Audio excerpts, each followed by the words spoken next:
आणि बुलेटिनच्या सुरुवातीलाच महत्त्वाची बातमी अर्थातच राष्ट्रवादीच्या गोटातनं आज दोन्ही राष्ट्रवादींचा 26वा वर्धापन दिन पार पडतोय। राष्ट्रवादी पक्ष फुटल्यानंतर हा दुसरा वर्धापन दिन संपन्न होतोय। दोन्ही पक्षांचे वर्धापन दिन आणि त्यानिमित्तानं वेगवेगळ्या ठिकाणी मेळावेही पार पडतायत। अजित पवारांच्या राष्ट्रवादीचा पुण्यातल्या बालेवाडी स्टेडियम मध्ये मेळावा पार पडेल, तर शरद पवारांच्या राष्ट्रवादीचा बालगंधर्व रंगमंदिर इथे मेळावा पार पडतोय। राष्ट्रवादी एकत्र येण्याच्या चर्चांना या मेळाव्यामुळे महत्त्व प्राप्त झाले। सकाळी 10 वाजता शरद पवारांच्या राष्ट्रवादीचा मेळावा, तर अजित पवारांच्या राष्ट्रवादीचा मेळावा दुपारी 3 वाजता सुरू होईल। तर राष्ट्रवादीचं मनोमिलन होणार का? सुप्रिया सुळे नेमका निर्णय काय घेणार हे पाहणं महत्त्वाचं ठरणार आहे। आपले प्रतिनिधी अनुज सध्या आपल्या सोबत आहेत। अनुज, 2 मेळावे पार पडणार आहेत। सुरुवातीला शरद पवार गटाचा मेळावा आहे, काय सध्याचं तिथलं वातावरण? शरद पवारांचा मेळावा जो आहे तो 11 वाजता सुरू होणार आहे अशी आम्हाला माहिती भेटली आहे। आणि तो मेळावा सुरू होण्याआधी आपण इथे शिवाजीनगरमध्ये राष्ट्रवादी काँग्रेस शरद पवार गटाचं जे कार्यालय आहे याच्यासमोर एक फ्लॅग होइस्टिंगचा कार्यक्रम होणार आहे। आणि त्यासाठीच आपण बघू शकतो की कार्यालयाबाहेर कार्यकर्त्यांचा जमाव लागण्यास सुरुवात झालेली आहे। कालही आपण बऱ्याच कार्यकर्त्यांशी बोललो, दोन्ही गटातल्या कार्यकर्त्यांशी बोललो की आजसाठी त्यांची काय तयारी आहे, आणि आजही आपण त्यांच्याशी बोलण्याचा प्रयत्न करू। खूप मोठा दिवस आहे, आज 26वा वर्धापन दिन आहे शरद पवार किंवा राष्ट्रवादी काँग्रेसचा। तर कोणती गोष्ट अपेक्षित आहे तुम्हाला, की कोणत्या गोष्टींवर पवार साहेब लक्ष वेधून घेतील लोकांचं? असं आहे की सध्या जे राजकारण चाललेलं आहे हे बेरजेचं राजकारण नाही आहे।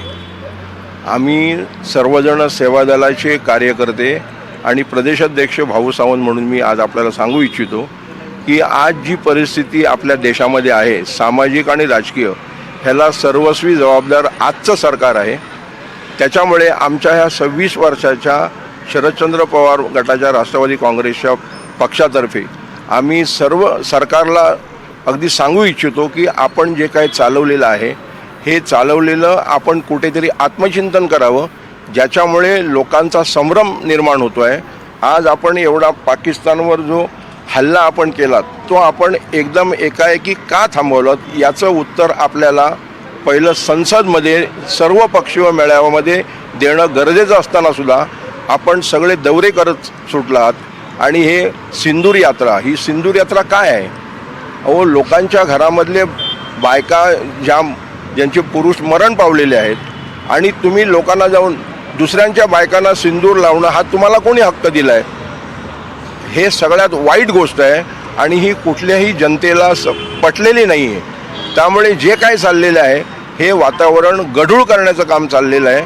तरी मी सर्व सरकारला सुद्धा आणि सगळ्या नागरिकांना विनंती करतो की आपण ह्या गोष्टींवरती संभ्रमात पडू नये, जे आपल्याला योग्य वाटते तेच आपण करावं। हा संदेश मी आजच्या या 26व्या वर्धापन दिनानिमित्त सर्व नागरिकांना आणि आत्ताच्या सरकारला देऊ इच्छितो। नक्की आपण सरकारविरुद्ध धोरण तयार होईल ह्या मेळाव्यामध्ये असं सांगितलं, पण मग ह्या मेळाव्याचं एक दुसरं वैशिष्ट्य असं पण आहे की सुप्रियाताईंनी काही दिवसांनी सांगितलं होतं की जे दोन्ही पक्ष मर्ज होण्याची जी चर्चा आहे ती चर्चा पूर्ण करण्या अगोदर पक्षाच्या शेवटच्या कार्यकर्त्याचं मत पण ते जाणून घेतील। तर मग त्या संदर्भात तुम्ही काय सांगाल की as a member of the party तुमच्या हिशोबाने त्या गोष्टीवर आज चर्चा होण्याचे किती चान्सेस आहेत? मी सेवादलाचा वरिष्ठ उपाध्यक्ष आहे योगेश धनुष्कर आणि विदर्भाचा प्रभारी आहे। मी हेच सांगू इच्छितो की आमचे जे वरिष्ठ आहे सर्व, माननीय पवारसाहेब, माननीय सुप्रियाताई, माननीय जयंत पाटील साहेब, ह्या लोकांनी जो निर्णय घेतला तो आम्हा सामान्य कार्यकर्त्यांना मान्य राहील। आम्ही सामान्य कार्यकर्ते आणि त्याच्यावर बोलायचा आम्हाला अधिकार पण नाही तितका। इथे आपण ऐकू शकतो की कसं जे कार्यकर्ते आहेत त्यांची लाईन ऑफ कम्युनिकेशन फारच क्लिअर आहे डे 1 पासून। जो काही निर्णय त्यांचे पार्टीचे टॉप ऑफिशियल्स घेतील तोच निर्णय कार्यकर्त्यांनाही मान्य राहील। हालाकी पार्टीचे अधिकारी असं म्हणत आहे की जो निर्णय कार्यकर्त्यांना मान्य असेल तोही त्यांना मान्य असेल, पण यावर जास्त क्लॅरिटी आज आपल्याला पूर्ण जो मेळावा होईल त्यानंतर भेटण्याची शक्यता आहे। Back to the studio. नक्कीच, तुर्तास धन्यवाद या संपूर्ण माहितीसाठी अनुज।